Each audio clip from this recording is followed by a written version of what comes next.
अमरावती में दो नारे गूंज रहे हैं। एक ये गूंज रहा है कि एक बार दिल से नवनीत राणा फिर से, और दूसरा भी नारा ये भी गूंज रहा है कि मोदी तुझसे बैर नहीं, नवनीत राणा की खैर नहीं। जब तक मतदार नहीं ठहराते क्या करना है, क्योंकि पिछले 5 वर्षों से नहीं 12-13 वर्षों से मैं जनता के बीच हूँ और जनता के लिए काम कर रही हूँ। हम ऐसे घटक हैं कि समय आया तो साथ रहो और समय खराब है तो छोड़ दो, ऐसे घटकों में से हम नहीं है। मोदी जी का जो सपना है देश के विकास के लिए और अमरावती के विकास के लिए, सबने एक मंच पर आकर साथ देना चाहिए और अमरावती का विकास करना चाहिए। हमारी कोशिश जरूर रहेगी कि हम सब साथ में आकर मंच पे मोदी जी के सपने के लिए और इस बार 400 पार के लिए काम करें। मुझे लगता है मैंने पिछले 5 वर्षों से एज ए एनडीए के घटक करके अमित शाह जी, हमारे नरेंद्र मोदी जी, देवेंद्र फडणवीस जी, नड्डा साहब और बावनकुळे साहब, हमारे जो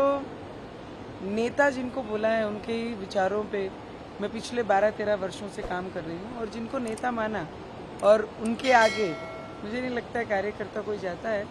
और नेताओं ने कल फैसला करके मेरी उम्मीदवारी अमरावती से जाहिर की, तो उनके लिए उनका दिल से मैंने धन्यवाद किया, क्योंकि अमरावती करों की आंखों में मैंने बहुत दिनों से, बहुत समय से देख रही हूँ कि उनकी इच्छा है, क्योंकि जब से लोकसभा शुरू हुई है तब से आज तक कभी भी कमल अमरावती जिले में बैलेट पे नहीं आया है। तो उनकी इच्छा हमेशा से थी कि देश के साथ जब देश की एक उम्मीद चलती है तो अमरावती में भी वही सिंबल आए। मुझे लगता है अमरावती करों की तरफ से मैंने मोदी जी का कल बहुत बहुत धन्यवाद किया। कल रात में अर्जेंट में पहले सीट डिक्लेयर होती है और फिर जाके प्रवेश करते हैं, और आज मैं देवेंद्र जी को मिलने आई हूँ, दादा को हमारे, तो यहाँ से मैं दिल्ली जाऊँगी। स्थानीय स्तर पर जो भाजपा के सहयोगी दल है उनका विरोध भी देखने को मिल रहा है, वो नाराज है आपको टिकट मिल गया उनके नहीं, या उनके मुझे लगता है रवि जी भी एक एनडीए के घटक करके 2014 से देवेंद्र जी के साथ थे। ऑपोजिशन में जब आई सरकार तब भी रवि जी देवेंद्र फडणवीस जी के साथ थे। तो हम ऐसे घटक हैं कि समय आया तो साथ रहो और समय खराब है तो छोड़ दो, ऐसे घटकों में से हम नहीं है।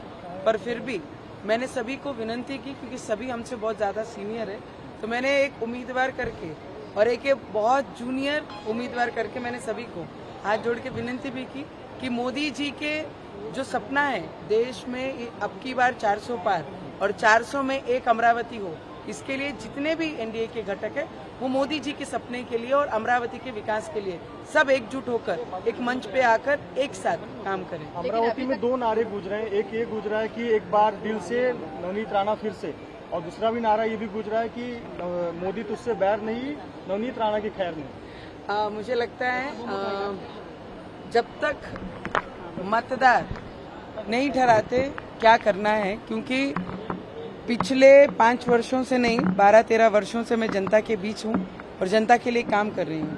तो मुझे लगता है एक बहू के नाते भी और उस क्षेत्र में कंटिन्यू लोगों के बीच लोगों की सेवा करते हुए लोगों ने खुद मुझे आशीर्वाद दिया। जब 2019 में एक सुनामी चल रही थी उसके बीच मुझे आशीर्वाद दिया गया अमरावती में, और आज एक सिंबल के साथ अमरावती में उतरूंगी। तो मुझे लगता है ये अमरावती करों की ही इच्छा थी जो मेरे रूप में अमरावती में आई है।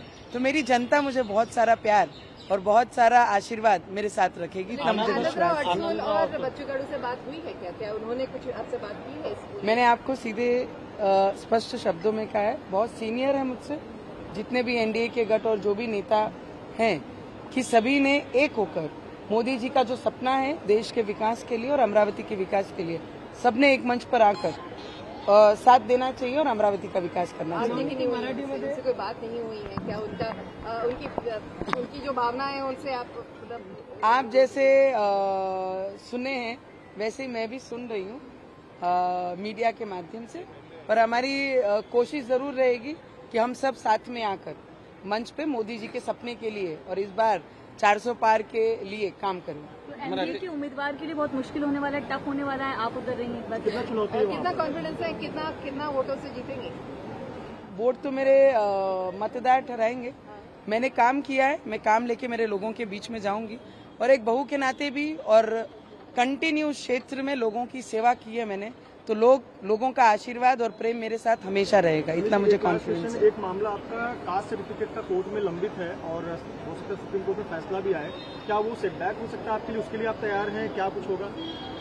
देखिए, नारी के साथ संघर्ष है, ये हमने जन्म से पहले ही हम संघर्ष लेके आते हैं और वो संघर्ष में करते करते 12-13 वर्ष इस क्षेत्र में मैंने पूरा किया है और आगे भी संघर्ष की हमेशा तैयारी रखती हूँ। आखिरी सांस तक नारी को संघर्ष रहता है और संघर्ष हमेशा के लिए तैयार रहती हूँ और उसको सामना करते रहती हूँ।